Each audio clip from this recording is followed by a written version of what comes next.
Rebonjour. On va donc continuer avec la table ronde promise tout à l'heure. Donc, excusez-moi, je ne sais même plus par où j'avais pensé commencer. Donc, on a invité à venir parler avec nous. Je vais les présenter dans l'ordre dans lequel ils vont parler. Donc, Christine Ayon, qui travaille à la BNF. Après, qui c'est qui parle? C'est moi-même, donc c'est bon, on se connaît maintenant. Dominique Lahari, que j'ai présenté tout à l'heure également. Retraité actif, tu dis? C'est ça? Oui. Voilà. Et Christophe Evans, qui travaille à la BPI. Donc, tous les quatre, on a travaillé un peu ensemble, mais néanmoins, ce qu'on va présenter, c'est des propositions de chacun pour problématiser le sujet dont on va traiter aujourd'hui. Notre point de départ, c'est la question de l'agir en démocratie, à la fois comment ça questionne la bibliothèque, c'est-à-dire quel est le rôle de la bibliothèque pour tout ce qui est l'action en démocratie, puis quelle est la place de la bibliothèque et quelle est sa propre action dans la démocratie. Le bibliothécaire, c'est-à-dire de quelle mesure le bibliothécaire lui-même prend place, active ou pas, dans la démocratie, dans le processus démocratique. Et puis les habitants, alors pour ne pas dire les usagers, les publics, etc., mais comment aussi la bibliothèque a un impact sur la manière dont les habitants sont en mesure d'agir en démocratie. Alors cette table ronde, comme je l'ai dit tout à l'heure, elle vise à poser des problèmes qui seront en fait discutés, approfondis et pour lesquels on essaiera de trouver des solutions pendant les ateliers de l'après-midi. Donc on va faire une présentation qui va suivre l'ordre qui sera aussi celui des ateliers tout à l'heure, où on va d'abord parler donc, des politiques culturelles. C'est Christina qui commencera pour interroger les politiques culturelles et comment elles sont questionnées aujourd'hui dans la question qui est la nôtre, c'est-à-dire les bibliothèques et la démocratie. Je suis désolée, je suis un peu malade, je parle du nez, ça doit être très désagréable, désolée. Ensuite, je vous parlerai de la même question, mais du point de vue de la bibliothèque. Dominique vous parlera des bibliothécaires et Christophe vous parlera de ce grand ensemble, qu'on peut dire les publics, le public, les habitants, les citoyens, dont il s'agira peut-être à un moment ou l'autre de se poser la question des termes qu'on accepte et qu'on entend. Voilà. Alors, je laisse la parole tout de suite à Christina. Et pour les ateliers, je vous expliquerai tout à la fin de la table ronde. Voilà. Merci. Bonjour à tous. Alors, une toute petite déviation par rapport au programme annoncé. Donc, vous remarquerez sur le premier slide que nous sommes passés des politiques culturelles aux politiques publiques. C'est une toute petite nuance. D'abord, bon, pourquoi les politiques culturelles ou publiques? Ça, je pense que nous sommes tous d'accord sur la nécessité d'un tel aspect dans une journée consacrée à la bibliothèque et à la démocratie. Pourquoi? Parce que les bibliothèques sont des institutions dont l'utilité sociale est reconnue et parce qu'elles bénéficient d'un financement public et que leur organisation est également publique à tous les étages du fameux millefeuille administratif français. Donc pourquoi politique publique? Les politiques culturelles, certes, sont des politiques publiques, mais parce que, tout d'abord, les bibliothèques sont au carrefour de politiques publiques multiples, hein, et pas seulement culturelles, mais on peut, en regardant autour de nous, se rendre compte qu'elles relèvent tout aussi bien de l'économie numérique, de l'organisation administrative, des politiques urbaines et sociales des collectivités, à des échelons bien sûr très différents, État, collectivités, voire une forme de régulation européenne ou transnationale qui peuvent indirectement les atteindre. Et puis qu'inversement, bien sûr, il y a des politiques culturelles qui ne passent pas par les bibliothèques, hein, donc notamment tout ce qui est je sais pas, la création, l'audiovisuel, voilà, reste... j'allais dire, en dehors du périmètre ici discuté. Donc voilà cette première précision posée. Regardons un peu l'actualité, donc c'est le but de la première diapositive, et j'ai choisi à chaque fois enfin des anecdotes ou des citations émanant tout aussi bien d'ouvrages scientifiques ou de sites officiels. Il faut remarquer, quand même, il faut reconnaître, on a plutôt l'habitude de se plaindre que les bibliothèques sont plutôt absentes des débats publics, mais il faut quand même reconnaître que, à des échelles différentes, l'actualité est relativement dense, à commencer par cette annonce du ministère de la Culture d'une augmentation du budget 2017 d'environ 5%, hausse historique, a-t-on dit, qui touche tous les secteurs dont le livre et la lecture, donc qui a été annoncé il n'y a pas longtemps. Donc personne n'est dupe, nous sommes en année préélectorale, ça vaut ce que ça vaut, mais ça a le mérite d'exister. Autre actualité, voilà, liée à la précédente, en quelque sorte, qui met, nous voyons bien les bibliothèques sur l'agenda du gouvernement, l'aide à l'extension des horaires d'ouverture qui a été annoncée dès 2015 à travers la réforme de la DGD, donc de la dotation générale de décentralisation, et le décret est paru en 2016. Il sera désormais possible d'utiliser une partie de cette dotation pour le fonctionnement. Ce problème des horaires d'ouverture n'est pas arrivé comme ça sur l'agenda de la ministre. Il y a eu sans doute, vous le connaissez tous, en 2015, le rapport de la sénatrice Sylvie Robert, donc, qui a remis un rapport sur l'adaptation et l'extension des horaires des bibliothèques publiques à la ministre de la Culture Fleur Pellerin le 2 novembre 2015. Donc, elle faisait 18 propositions, dont la dernière était l'inauguration, enfin l'organisation d'une nuit des bibliothèques sur le modèle de la nuit des musées. Alors dernièrement, si vous avez fait un peu de veille professionnelle, vous aurez remarqué que la nuit des bibliothèques est devenue la nuit de la lecture. Nuance qui a peut-être son importance et qu'elle sera organisée donc le 14 janvier 2017. Continuons notre petite revue de l'actualité dans le cadre des discussions sur le projet de loi de finances 2017, donc au chapitre médias et industrie culturelle. La députée Marie-Georges Buffet a présenté un avis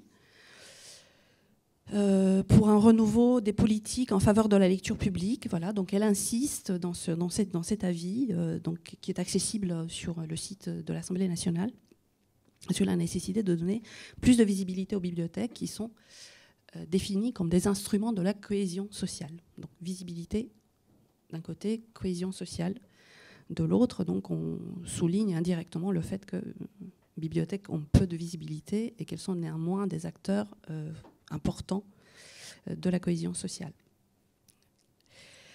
D'autre part, donc, côté enseignement supérieur et recherche, je signale également le plan bibliothèque ouverte, donc toujours en lien avec cette problématique des horaires d'ouverture, donc le plan bibliothèque ouverte de 2016-2019 qui a été lancé par le ministère de l'Enseignement supérieur et de la Recherche.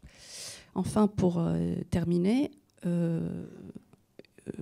il y a des problèmes qui sont, enfin, des actualités qui ne sont pas forcément à la une des médias, mais qui courent un peu dans les évolutions fondamentales du financement, par exemple, de la documentation dans les bibliothèques universitaires,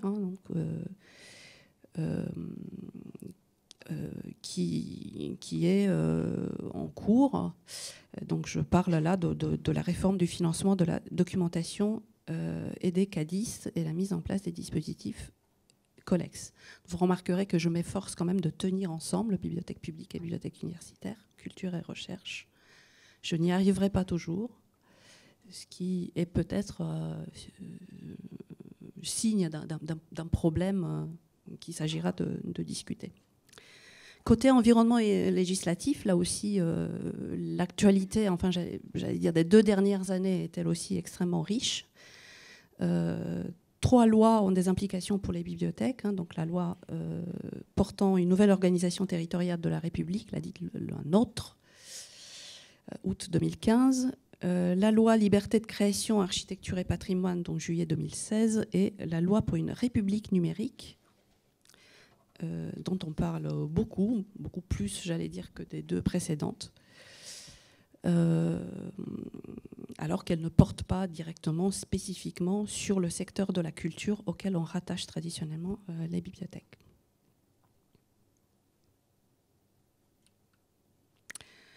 Voilà, donc... ah non. Oui, si, c'est ça, pardon.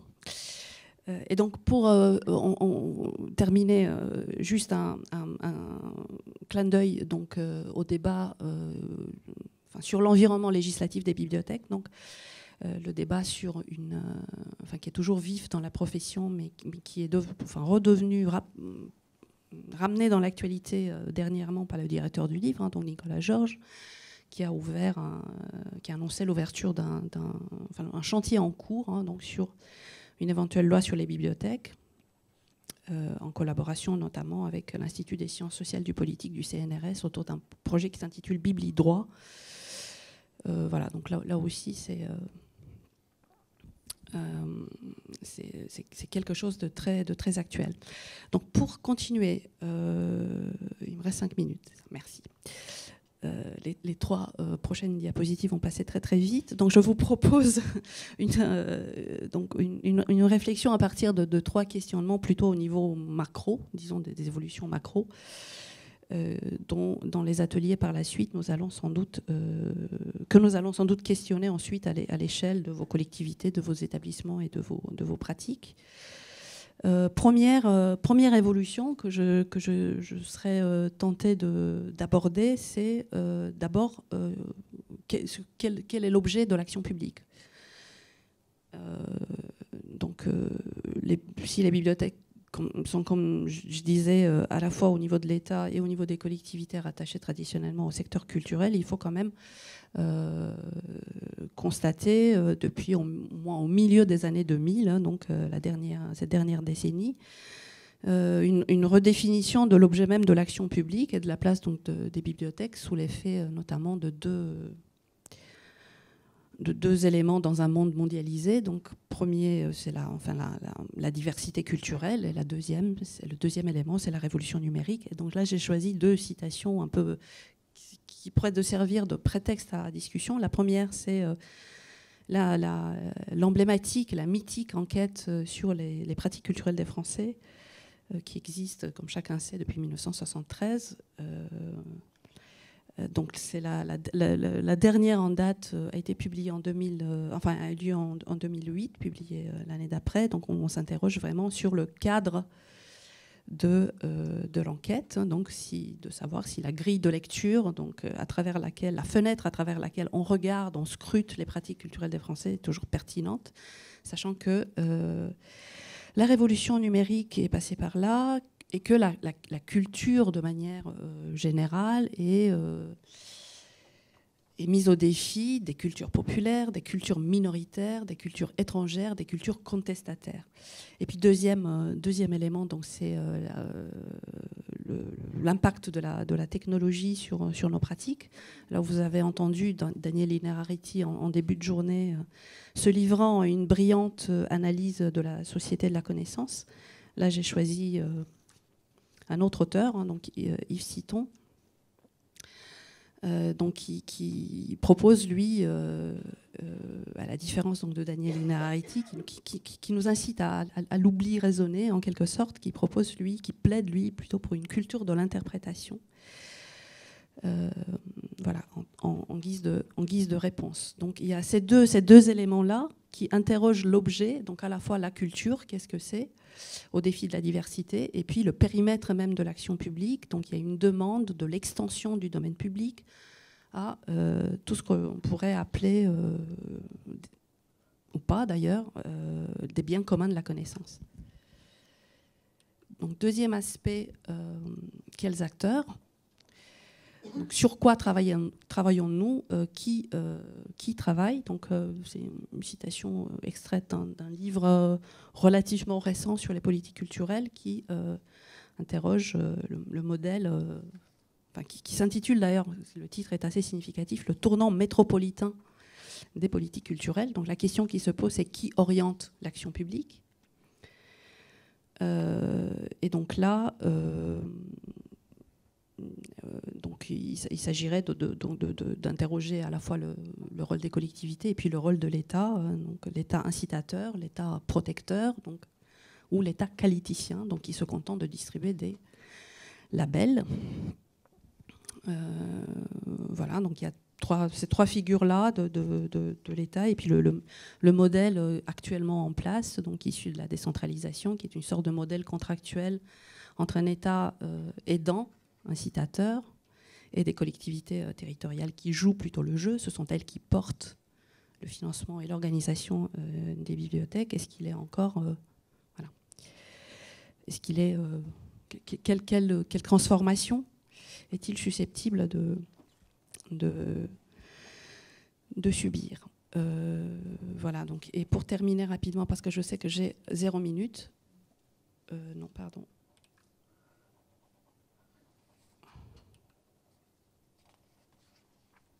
Non. C'est ça. Quelle légitimité? Donc, en fait, la grande question, c'est bon, sur quoi travaillons-nous, quels sont les acteurs et pourquoi travaillons-nous. Donc le principe de justification de l'action publique a été pendant longtemps,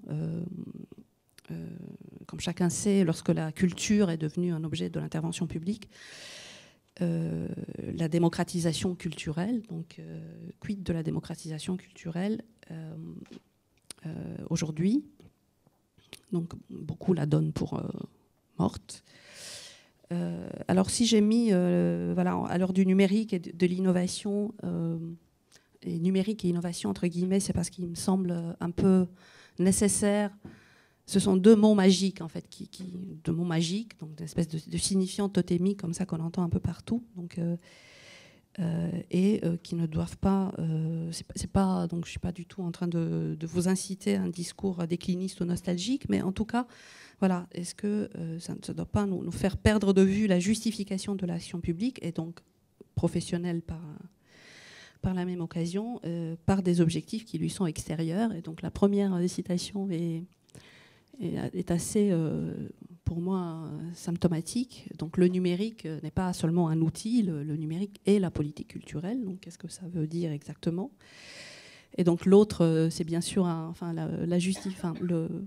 le pourquoi de la loi pour une république numérique, dont on parle beaucoup, et où il apparaît qu'en fait le numérique est comme ça une espèce de dimension matricielle qui transforme structurellement nos établissements, nos institutions et nos pratiques.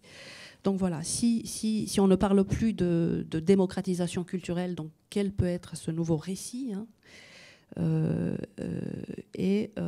je me demande, donc il s'agirait de demander ensemble si par exemple le vivre ensemble, la mise en avant du vivre ensemble peut être quelque chose qui peut nourrir ce discours, à la fois les bibliothèques comme outil de lutte contre la ségrégation territoriale et comme outil qui s'adapte et qui propose une meilleure acceptation de la diversité culturelle. Je prends le relais, merci Christina. Je prends le relais sur la question de la bibliothèque. Alors en préalable rapide sur les trois grands champs sur lesquels j'espère qu'on pourra discuter tout à l'heure en atelier ou plus généralement les uns avec les autres. Ma question primordiale là, ici, c'est est-ce que la bibliothèque est actrice de la démocratie ou actrice dans la démocratie? Quel est son rôle? Les modèles de bibliothèques qu'on a pu voir être déclinés dans l'histoire d'ailleurs des bibliothèques laissaient supposer un certain rôle politique pour les bibliothèques, un rôle qui est différent, qu'on parle de la bibliothèque d'Alexandrie, de la bibliothèque du Congrès, ou même aujourd'hui de bibliothèques type celle de l'Oba à Amsterdam, qui sont toutes des postures différentes en fait, de la relation à la politique, et pour certaines d'entre elles à la démocratie. Ce n'est pas évidemment pas le cas de la bibliothèque d'Alexandrie, et qui m'interroge moi aujourd'hui sur quel modèle on a de bibliothèque, ou est-ce qu'il y a encore des modèles de bibliothèque, et est-ce que ces modèles-là prennent en compte la dimension politique de la bibliothèque. Alors à mon avis, on n'a pas aujourd'hui vraiment Je suis toujours malade depuis tout à l'heure. On n'a pas aujourd'hui vraiment de modèle à disposition. En tout cas, on n'en a plus depuis le modèle des médiathèques qu'on est reconstitué. On a des questions qui sont posées à travers des choses comme le troisième lieu, même s'il est vrai que pour moi, j'avoue, ça ne fait pas vraiment modèle. C'est plutôt un outil de résolution de difficultés.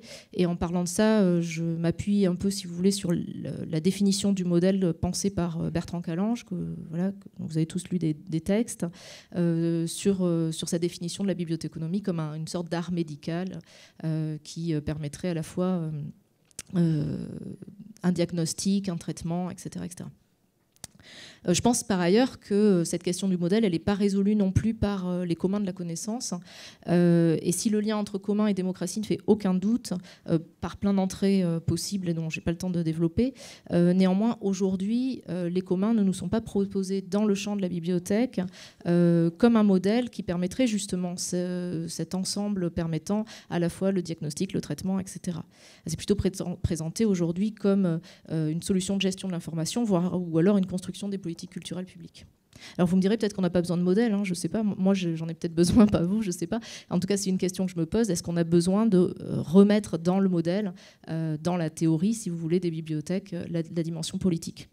Quoi qu'il en soit, avant de modéliser quoi que ce soit, je vous propose qu'on parle de trois points d'entrée spécifiques en fait, qui, à mon sens, permettent d'interroger le rôle de la bibliothèque et de la démocratie et le rôle politique des bibliothèques. Le premier, c'est la question de l'émancipation, puis ce sera l'espace public et enfin les connaissances. Je ne sais pas si c'est un bon ordre, en fait, j'arrête pas de me poser la question, mais peu importe, on va parler d'abord d'émancipation.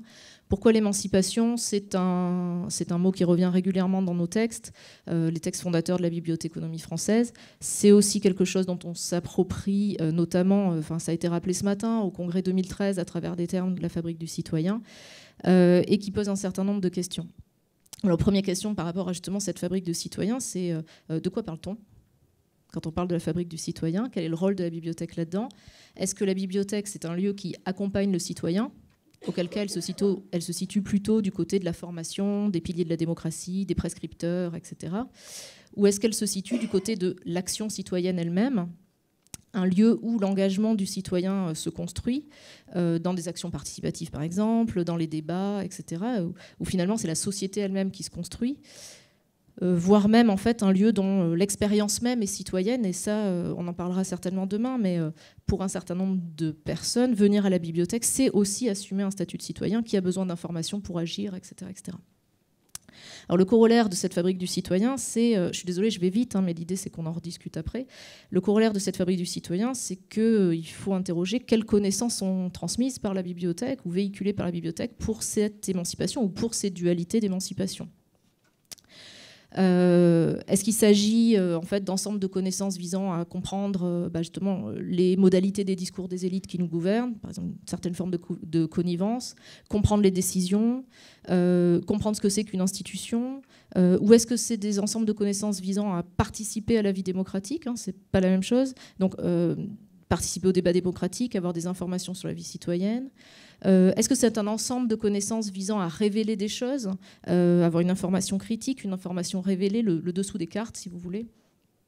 Est-ce que c'est des ensembles de connaissances qui visent à mettre en action? Alors, tout ce qu'on a aujourd'hui en bibliothèque autour de la culture du faire, apprendre à coder, etc. Ou même autour de la créativité, les Fab Labs, etc. Et quoi qu'il en soit, pour chaque ensemble de connaissances qui peut être porté par ces définitions de l'émancipation qu'on se vise de produire, il me semble que ça a des conséquences aussi sur les interactions entre émancipateurs et émancipés. Alors, au sujet des interactions, il s'agirait de se poser la question dans quelle mesure en fait l'émancipateur bibliothécaire là est dans une relation d'une certaine manière inégale en fait avec celui qui va être émancipé, même si ça vise très certainement un retour à un rétablissement de l'égalité, si vous voulez. En d'autres termes, est-ce que le bibliothécaire sait quelque chose que son public ne sait pas? Et ce qui est sous-entendu dans la prescription, ce qui est sous-entendu aussi dans la démocratisation. Ou est-ce qu'au contraire, cette interaction, elle peut être pensée sous un plan plus d'une relation égalitaire, où le bibliothécaire, il offrirait plutôt soit l'occasion, soit le lieu au public de savoir plus que ce que c'est le bibliothécaire lui-même. Alors là, je fais un peu référence, si vous voulez, par là, au texte de Rancière sur le maître ignorant, avec l'idée que, au fond, voilà, la notion de créativité et d'appropriation sont là encore totalement essentielles. J'ai personne pour me dire, moi, mes minutes. Je me surveille moi-même. Je me surveille. J'ai encore un peu de temps. Donc mon point 2, c'est l'espace public. Là, je les déconnecte un peu. En vérité, il y aurait énormément de liens à faire, mais je les déconnecte volontairement. Alors là encore, c'est pareil, on se plaît à dire que la bibliothèque, c'est un espace public. Peut-être même le seul, d'ailleurs, on se plaît à dire. Enfin, moi, personnellement, je me plais beaucoup à dire ça. Il importe peut-être justement d'interroger la relation entre cette notion et la démocratie en bibliothèque. Alors, première chose, je pense que par espace public, on peut d'abord l'entendre comme l'espace ouvert à tous, gratuitement, etc. Mais différent de ce que peut être une gare ou un banc public, en ce qu'il est conçu pour offrir des services. C'est-à-dire qu'on ne peut pas penser l'espace public dans ce terme-là, en dehors du fait que c'est un service public. Et en fait, c'est cette notion de service public, à mon avis, qui fonde ici le caractère public de l'espace. Pas le fait qu'il y ait du public qui traverse, etc. etc. Sinon, on n'est jamais qu'une gare. Et ça fonde aussi le fait que cet espace est réglementé. La question, c'est évidemment, est-ce qu'on est vraiment ouvert à tous ? Est-ce que c'est vraiment un espace dans lequel chacun peut circuler et se confronter à ses services ? Et comment nous-mêmes, on se saisit de cette notion de service public ? Nous, on aurait tendance à l'entendre dans le sens dont on est au service des gens. Il y a des pays pour lesquels cette notion-là de service public est volontairement éloignée des bibliothèques parce qu'elle est là dans une forme de servitude, voilà, des fonctionnaires vis-à-vis du public. Donc, c'est encore quelque chose qui est à discuter. Et au fond, ce qu'on questionne ici, c'est la notion d'inclusion au cœur de la bibliothèque et aussi la notion de règles. Par espace public, on peut aussi entendre l'espace de construction et de débat d'idées, dans un sens assez proche des espaces publics d'Habermas, où la bibliothèque comme espace public doit être un lieu, ce qu'elle est souvent par ailleurs d'ailleurs, de construction d'argumentaires, de débats, de délibération, etc. Mais ça pose un certain nombre de questions. Et la première question, c'est est-ce que ce débat est pensé en articulation avec les décisions politiques. C'est-à-dire que c'est quand même l'idée, normalement, dans l'espace public habermasien, c'est que ça a un impact sur les décisions politiques. Ce n'est pas nécessairement le cas en bibliothèque. D'autre part, est-ce que la bibliothèque reconnaît le conflit qui est inhérent à la notion de débat, et notamment de débat démocratique, dans ces espaces ? Vous êtes certainement d'accord avec moi qu'on ne les reconnaît pas vraiment. Et enfin, troisièmement, est-ce que tout débat, qui soit réel, c'est-à-dire en live, on va dire, ou virtuel, celui qui se passe entre nos documents, en fait, n'appelle pas à une réflexion sur l'autorité, c'est-à-dire qui parle, qui peut parler, etc. Enfin, c'est ce qu'on a évoqué tout à l'heure. Enfin, on peut entendre l'espace public aussi comme le lieu où le public se constitue. Alors, je dis le public volontairement, là, au sens singulier. Je me réfère cette fois-ci plutôt à John Dewey. Avec l'idée, au fond, qu'on pourrait interroger la capacité des institutions culturelles à créer de la communauté ou à s'insérer réellement, à s'intégrer dans la communauté, dans le collectif, etc. Alors ça interroge plutôt les notions de territoire et de sociabilité. Et le troisième point, c'est sur la connaissance. Alors bon, je ne suis pas du tout aussi experte que Daniel Innerarity sur ces questions-là. C'est juste des petites réflexions bibliothéconomiques. Donc sur la connaissance, un certain nombre de questions qui me sont posées par les réflexions précédemment dites sur l'émancipation et celles sur l'espace public, c'est qu'est-ce qu'on transmet, nous, comme information aujourd'hui en bibliothèque ? Est-ce qu'on transmet des données ? Est-ce qu'on transmet des informations, des savoirs, des connaissances ? Et quel est notre rôle pour chacun de ces niveaux de documents, on va dire, au sens général ? Quelle est leur place dans les espaces ? Et puis comment ils sont mis à disposition des publics ? Alors là, ça revient un peu à ce que je disais ce matin par rapport à la production d'informations, de synthèse par les bibliothèques. Je fais le lien aussi, et ça rejoint ce que disait Thierry Ménissier tout à l'heure, sur les nouvelles compétences qui sont donc à acquérir et peut-être à développer en bibliothèque, du fait qu'on n'est plus seulement en train de diffuser des masses de connaissances telles des documents, des livres publiés, édités des autorités, mais aussi peut-être des données, etc. etc. Comment est-ce qu'on maîtrise l'information ? Alors, on a l'habitude, nous, de tout ce qui est maîtrise d'information, maîtrise des médias, etc. etc. Mais qu'est-ce qu'il en est de comprendre ce qu'est une donnée ? Quelle connaissance on a de tout ça ? Et puis aussi, comment est-ce qu'on interroge finalement le sens politique de toutes ces informations et le développement de l'esprit critique ? Ça pose aussi la question de la transmission des connaissances dans la bibliothèque. Est-ce qu'on est toujours porteur de cette notion de prescription ? Et par prescription, il ne faut pas du tout entendre quelque chose de volontairement négatif. Je pense qu'on peut concevoir la prescription aussi plutôt du côté du soin, du côté du care, du côté de l'empathie, d'une certaine proximité avec le public.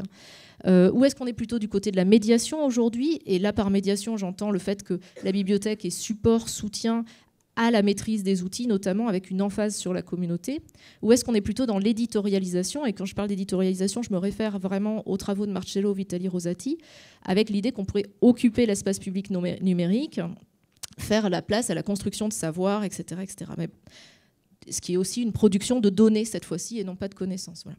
Enfin bref, tout ça, ça pose question aussi sur les savoirs des habitants à la bibliothèque et notamment en réflexion avec cette question de l'autorité, c'est-à-dire qui parle à la bibliothèque encore une fois et les connaissances qui nous sont transmises, est-ce qu'elles sont transmises uniquement par ces experts que sont soit les gens qui sont édités, soit les bibliothécaires, ou aussi par ces gens qui viennent dans la bibliothèque et qui sont porteurs d'un certain nombre de savoirs. Voilà.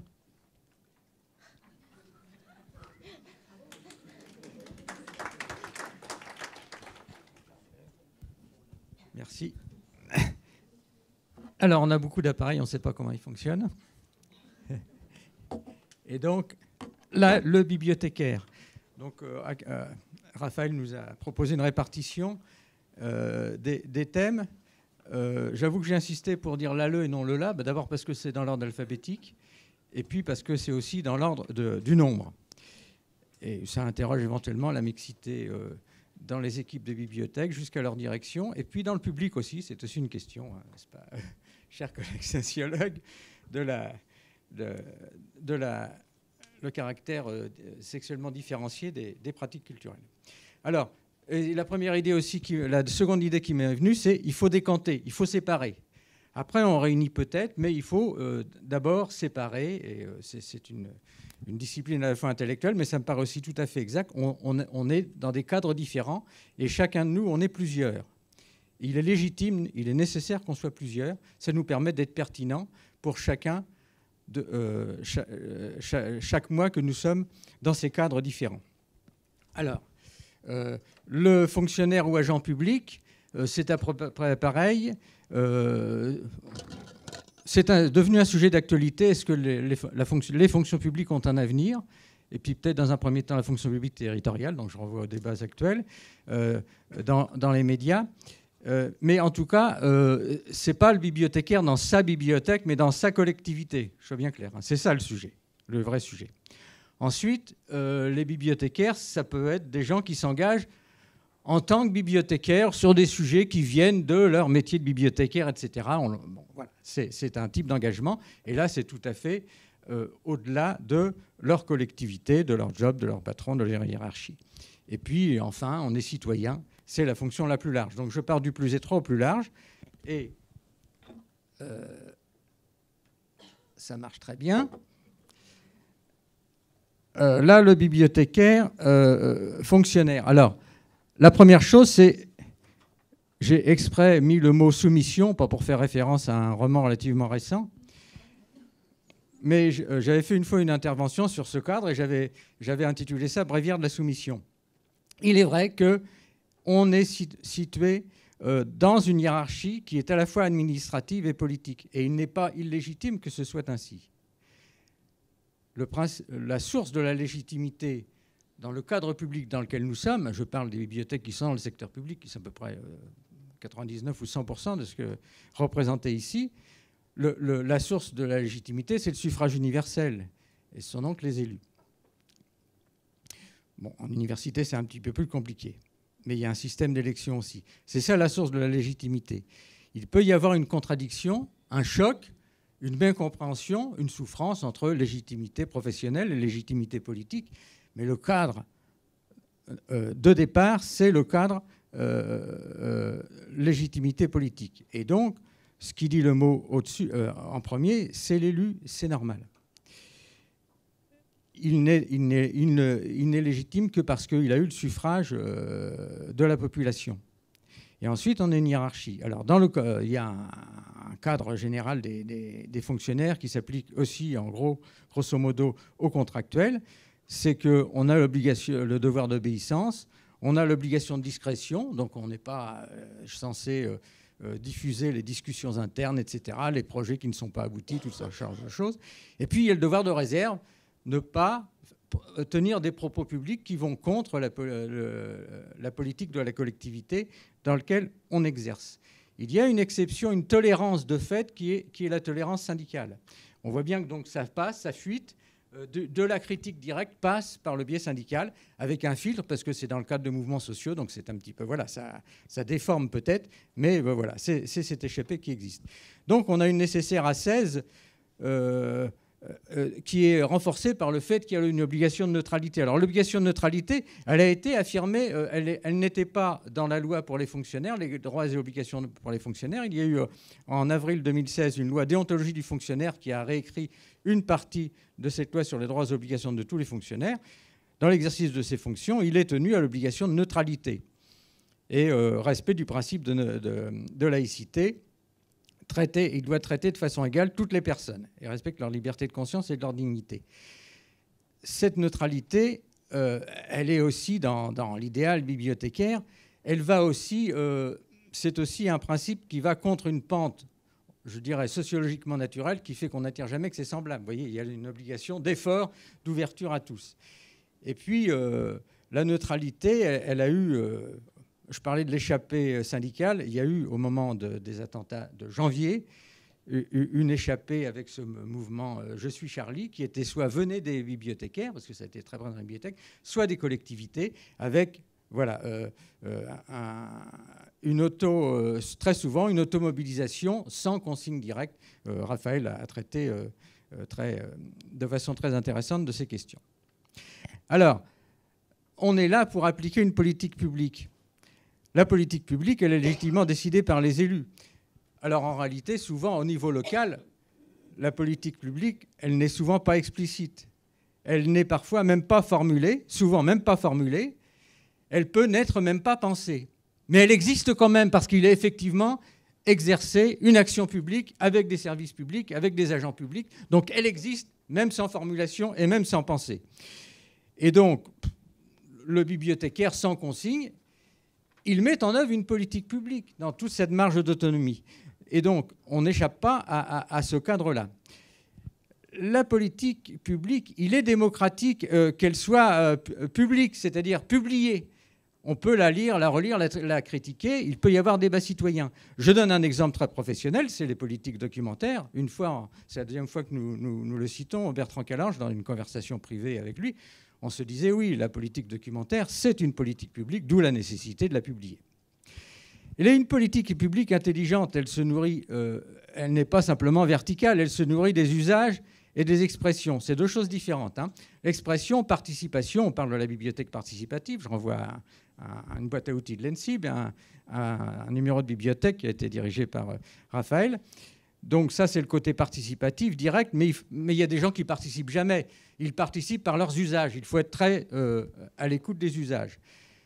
Le bibliothécaire peut être, comment dirais-je, une machine à absorber les usages, faciliter la participation pour redonner vers le politique ce qu'on va appeler l'aide à la décision. Donc la politique publique, à la fois, c'est un cadre contraint parce qu'on l'applique, même si on n'est pas d'accord, c'est comme ça. Hein. On n'est pas forcément d'accord avec tout le cadre politique dans lequel on travaille, mais il est légitime par principe. Mais on a une responsabilité, c'est de la susciter, de lui donner du sens, de faire remonter des données et des éléments aux élus. L'aide à la décision, c'est une responsabilité vraiment très importante. Alors évidemment, suivant la place qu'on a dans la hiérarchie, on peut plus ou moins. Et même si on est à un niveau de direction, il y a des moments où le courant passe et d'autres où il ne passe pas. Dans ma vie, ça m'est arrivé, hein, où ça ne passe vraiment pas. Bon, c'est comme ça, on attend que ça se passe. Mais voilà, c'est une responsabilité politique directe. Alors,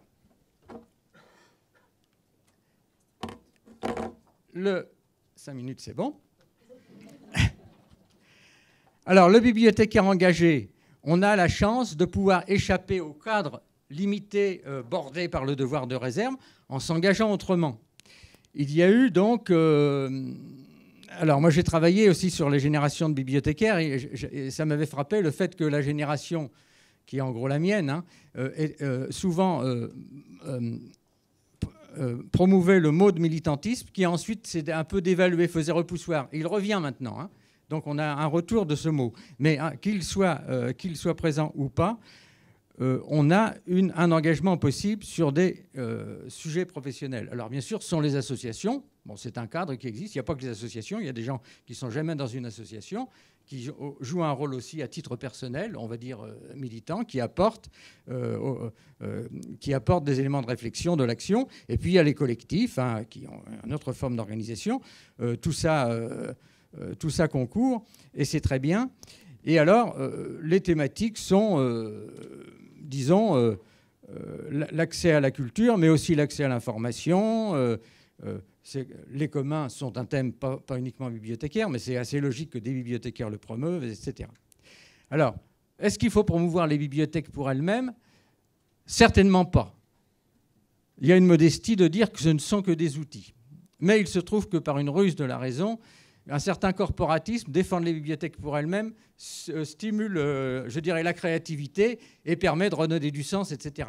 Mais c'est vrai que les bibliothèques sont là parce qu'elles sont utiles et non pas parce que pour elles-mêmes, elles seraient une sorte de vache sacrée à préserver absolument. Alors, 2 minutes et demie.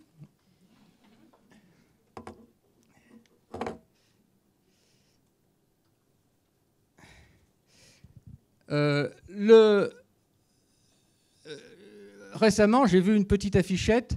Voter, c'est un droit. Il y avait plusieurs petites affichettes avec le même thème. Voter, c'est un droit. Venez vous inscrire sur les listes électorales. Rendez-vous à la bibliothèque. C'était à Fleury-Mérogis. Il se trouve que je donnais un cours à des prisonniers. Il y avait un atelier média, enfin un atelier graphique qui avait travaillé sur ce thème. Et c'est vrai que c'est une réalité. Mais dans la plupart des bibliothèques en France, ça ne se passe pas comme ça. Pourtant, on est quand même dans un lieu éminemment politique, comme on l'a vu.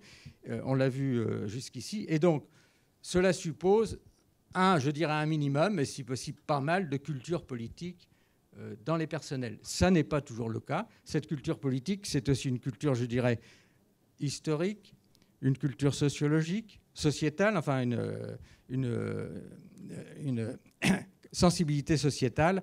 C'est ça, il me semble qu'il faut essayer de cultiver le plus possible. Le militantisme bibliothécaire et militantisme citoyen, le militantisme bibliothécaire, il est thématique. On est sur les enjeux d'accès à l'information. On est sur la question des droits culturels. Droits culturels qui sont dans la loi NOTRe un cadre de l'action publique des collectivités territoriales et de l'État. Hein. Il faut travailler sur ce n'est pas assez connu de nous. La question des communs, le partage des savoirs et des techniques, mais ça peut être beaucoup plus large. On a de plus en plus la sensibilité sociale. Et c'est là où je terminerai sur les enjeux de société. C'est des choses dont on parle beaucoup en ce moment. On a focus sur deux figures de la relégation sociale. Hein. Il y a en gros ce qu'on appelle les banlieues sensibles, et ce qu'un auteur à succès, mais qu'il faut écouter aussi, appelle la France périphérique. De ces deux bouts, il y a à faire du vivre ensemble, il y a à faire des lieux où toutes sortes de gens se retrouvent, il y a à faire des lieux où on peut y trouver de soi-même, on n'est pas perdu, ce n'est pas des lieux qui sont étrangers à nous-mêmes, mais aussi la République expose sa diversité qui n'est pas négociable. Les bibliothèques, ce n'est pas les seules, mais font partie de ça. Le maillage qui existe à travers le territoire, il n'est pas parfait, il est pas mal, il a des insuffisances. Il devient à ce moment extrêmement crucial dans ces deux types de lieux dont j'ai parlé. On est dans ces sujets complètement d'actualité. Alors finalement, j'ai commencé par un cadre très étroit, le fonctionnaire, plus large, le bibliothécaire engagé, encore plus large, le citoyen. Je dirais que le premier, il n'est pas si étroit que ça, et on peut réinvestir beaucoup d'éléments d'enjeux éminemment politiques, évidemment, dans les limites de la hiérarchie, etc. Mais on a une responsabilité pour faire passer ces thèmes et montrer que les bibliothèques sont des outils qui sont en direct avec les enjeux actuels de la société.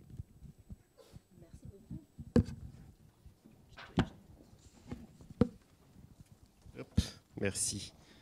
J'ai l'impression de participer à une primaire. On doit vous convaincre de l'intérêt de nos programmes respectifs pour participer aux ateliers. Alors en ce qui me concerne, je vais renverser la table. Je vous propose une petite inversion de perspective. Donc l'intitulé de la table ronde, fort justement, était les bibliothèques des politiques au public. Moi, je vous propose de partir des publics pour aller vers les politiques, et évidemment en passant par les bibliothèques. Sur proposition de Raphaël, et ça me paraît très intéressant, et évidemment ça fait écho à tout ce qui vient d'être dit, je propose une tripartition. Donc je vous propose 3 cercles, évidemment de tailles différentes, en commençant par le plus petit, donc le cercle des publics, et en particulier peut-être des usagers effectifs des bibliothèques, mais qui nous fera sans doute rester très centré sur le périmètre de la bibliothèque. Le deuxième cercle, c'est donc le cercle des habitants. Donc on pourrait parler à cet égard de public potentiel.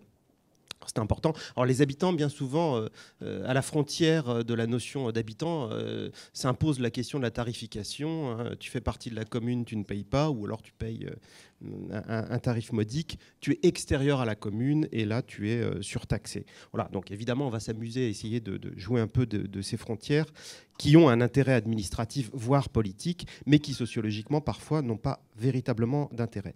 Et le troisième et plus grand cercle dont il a été beaucoup question ici, et à mon avis, effectivement, c'est une terminologie qui mérite d'être questionnée et travaillée, c'est donc la notion de citoyen. Alors là, on passe d'une dimension locale, municipale, à une dimension nationale, voire plus, puisque citoyen, c'est aussi citoyen du monde. Et bien évidemment, ils ont tout à fait leur place dans des bibliothèques publiques, par définition. Voilà, donc je vais essayer de vous proposer une forme de décentrement, pour commencer, justement, pour essayer d'échapper au cercle restreint de la bibliothèque avec ses usagers effectifs. Et je vais essayer, avec une série de petites remarques, une série de constats aussi objectifs, peut-être de formuler des propositions qui pourraient avoir un caractère un peu volontairement, un peu provocateur, ou en tout cas par certains côtés normatifs, ce que j'évite de faire en tant que sociologue en règle générale. Mais là, les ateliers suivent, donc il y a un objectif important. Alors, est-ce que moi aussi je m'en sors avec... Ouais. Ça marche. Donc je vous propose pour ma part deux grandes rubriques marquées par une forme d'incertitude assez forte. La première donc s'intitule L'institution en crise, point d'interrogation. Elle fera écho évidemment avec l'introduction savante et pertinente à laquelle nous avons pu assister ce matin. Et la seconde portera sur cette notion qui a déjà été évoqué ici, de participation, mais moi j'ai choisi de l'intituler « La participation incertaine ». Alors, l'institution en crise, je commence de suite par essayer de planter un peu le décor avec quelques statistiques, quelques données quantitatives qui ont leur intérêt, mais on va voir aussi qui, sans doute, ne nous permettent pas de bien saisir tout ce qui se passe réellement sur le terrain des bibliothèques.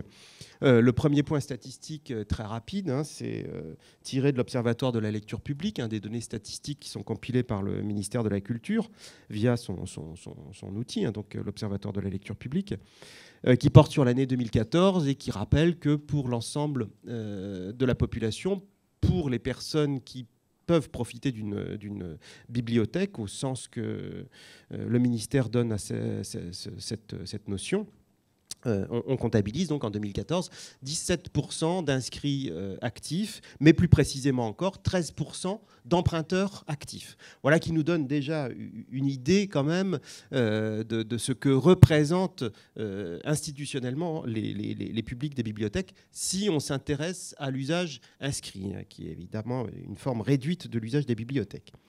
Je vais au-delà et je vais piocher dans des enquêtes qui permettent de s'adresser à la population pour savoir si elle fréquente ou non une bibliothèque publique au sens large, grands établissements compris, bibliothèques nationales comprises.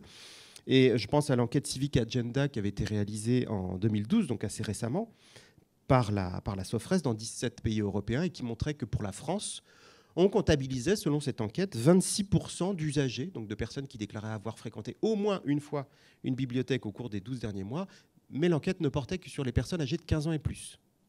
6 mois plus tard, l'Eurobaromètre de notre outil commun Eurostat réalisait la même enquête en posant la même question et en utilisant les services du même institut de sondage, avec le même plan de sondage sur 17 pays européens, encore une fois, et montrait cette fois-ci que pour la France, donc en 2013, on comptabilisait 33% d'usagers inscrits, d'usagers fréquentants, déclarant avoir fréquenté une bibliothèque municipale, en tout cas publique, au cours des 12 derniers mois, au moins une fois, parmi les personnes âgées de 15 ans et plus. Donc on voit qu'entre ces pourcentages qui portent, et qui sont sans doute très objectifs sur les usagers inscrits, et cet usage pas nécessairement inscrit des bibliothèques, on a quand même un écart important et des taux qui sont, pour le coup, un peu relevés. J'avance un peu. Et j'en viens à cette question contre-intuitive qui porte sur la notion donc, de demande d'institution de la part des publics. Alors que on part plutôt aujourd'hui du constat qu'il y a un certain déclin de l'institution, voire un évitement de l'institution, ce qu'on va trouver sur les réseaux sociaux numériques, par exemple, qui permettent de contourner les institutions, de se passer des institutions pour échanger des choses, échanger des propos, se lier de façon horizontale pour éviter une certaine forme de verticalité. Beaucoup d'enquêtes montrent aujourd'hui qu'il y a malgré tout, sans essayer d'étordre le bâton complètement dans l'autre sens et de surinterpréter, il y a malgré tout une demande d'institution, et en particulier une demande d'institution adressée par des publics effectifs aujourd'hui aux bibliothèques publiques. Alors je vais prendre 3 exemples en essayant d'aller assez vite. Le premier exemple, qui peut vous paraître peut-être un peu hors sujet, un peu exotique, c'est les résultats de cette toute dernière enquête qui préfigure la nouvelle enquête mythique, comme tu disais, pratique culturelle des Français, enquête décennale qui devrait avoir lieu donc d'ici quelques mois, qui a été réalisée par Jean-Michel Guy pour le DEPS, le département études, prospectives et statistiques du ministère de la Culture, et qui porte sur les représentations de la culture chez les Français. Dans cette enquête, on demande, avec une question ouverte, spontanée, aux personnes interrogées, âgées de 15 ans et plus, encore une fois, déjà... ce qu'elles mettent sous le registre culture. Ça m'a beaucoup surpris. Donc, en première position, c'est le savoir, la connaissance. Et en deuxième position, c'est la lecture et la littérature. Voilà. Donc, je vous demande de faire avec cette donnée comment on doit la prendre en compte. Le deuxième point, je ne vais pas tout lister, donc, en termes de demande d'institution, c'est cette enquête récente qui a été réalisée sur une bibliothèque tout à fait particulière, la Bibliothèque nationale à Paris, le Haut-de-Jardin, très, très, très précisément, que Christina connaît bien. Et cette enquête est intitulée « Habiter la BNF ». Et à travers des entretiens qualitatifs très approfondis, s'exprime de la part des usagers très assidus de cet établissement d'un genre un peu particulier, mais on retrouve sur d'autres terrains ce type d'attente envers l'institution, des demandes en termes de structuration de son temps, cadrage de ses activités studieuses et intellectuelles dans la bibliothèque, normes qu'on s'impose à soi-même en tant qu'usager, sur la façon de se comporter avec les autres usagers, par exemple, ou avec le personnel, ou avec les collections, mais aussi tout un tas de contraintes qu'on va s'imposer soi-même et qu'on trouve très productives, voire aussi des attentes en termes de protection. Cette notion que l'institution aussi, elle peut, et du coup, elle doit nous protéger, et que ça, elle ne doit pas l'oublier. Quelles attentes en matière de prescription? On pourrait en reparler, j'espère, en tout cas dans le cadre de l'atelier. On part du principe aussi qu'aujourd'hui, les bibliothèques n'ont plus à se montrer prescriptives. Là, je trouve que c'est une forme de démission dans le discours professionnel. Il y a des attentes en termes de prescription, et je pense que les professionnels doivent assumer aussi cette autorité professionnelle qui consiste effectivement à faire des choix, mais à faire des choix de manière sensée, à les rendre visibles et à les rendre publics. Et là, je rejoins tout à fait ce que vous disiez précédemment. J'avance très vite pour parler de la participation incertaine. Merci Raphaël. Voilà, encore une notion qui devient parfois une forme Elle me paraît évidemment intéressante en tant que telle, et je pense qu'elle doit être travaillée. Il ne faudrait pas qu'elle devienne un colifichet. Je m'explique. On a prétendu, et on le fait d'une manière générale, remettre l'usager au centre du service, au centre des programmes, au centre des dispositifs. Et donc on prétend de plus en plus faire pour et faire mieux pour l'usager, le remettre au cœur du dispositif. Ça va plus loin aujourd'hui. On s'engage aussi pour essayer de faire avec. Non seulement on le met au centre, mais en plus on commence à lui donner un rôle, on le fait participer à des comités d'acquisition, on lui demande de nous aider à développer des services, on le fait intervenir dans des conférences, on lui demande d'animer des ateliers en fonction de ses compétences, et ainsi de suite. Ça pourrait aller plus loin, évidemment, puisque ça pourrait aller effectivement jusqu'à lui demander de prendre le pouvoir, d'une certaine façon, dans la bibliothèque, et d'exercer ce pouvoir, et notamment ce pouvoir politique. Là aussi, il faudrait pouvoir définir ces principes qui me paraissent qu'il faudrait, je pense, questionner. Je pense qu'il y a des limites quand même, des limites sociologiques à ce type de projet, d'intention, de programme. C'est notamment ce que j'essayais de caractériser avec cette expression toujours les mêmes. L'injonction à participer, elle fonctionne, mais elle ne fonctionne pas pour tout le monde. Et déjà en termes de volume, on sait très bien que ça intéresse une partie du public, mais pas la grande majorité, qui ne souhaite pas nécessairement être impliquée, participer, donner son avis éventuellement, et encore. Il faut voir aussi quel type d'avis, mais pas nécessairement s'impliquer. Toujours les mêmes, c'est aussi rappeler quand même, en tant que sociologue, je peux difficilement ne pas en parler, qu'on va retrouver un certain nombre de déterminants sociologiques auxquels on a l'habitude d'être confronté dans le champ culturel, à savoir effectivement l'origine sociale, le niveau de diplôme. Pour les bibliothèques, on l'a dit abondamment, mais il faut le redire parce que les écarts ont tendance à se creuser un peu. Aussi, la question du genre, les femmes beaucoup plus investies que les hommes. À cet égard, il faudra être très attentif à l'actualisation de l'enquête Crédoc des Français et la fréquentation des bibliothèques, puisque l'enquête est en cours et qu'on devra avoir des résultats de la part de l'Observatoire de la lecture publique au début de l'année 2017. Voilà.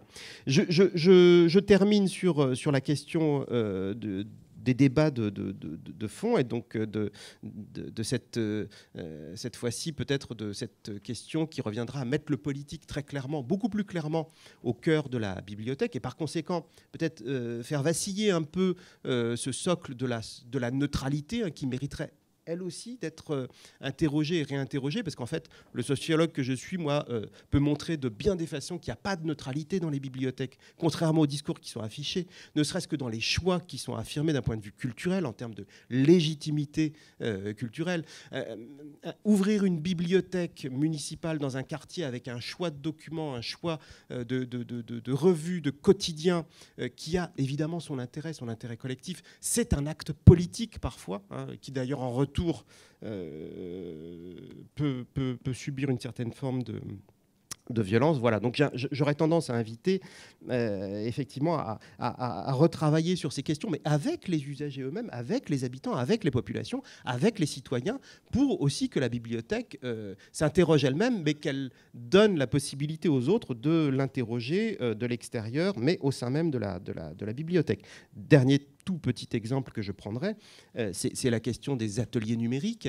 On fait des ateliers numériques, on propose des services, on valorise des outils qui relèvent de certaines formes de philosophie économique et ou numérique, pour ne pas parler par exemple de Google et toute la suite des outils Google.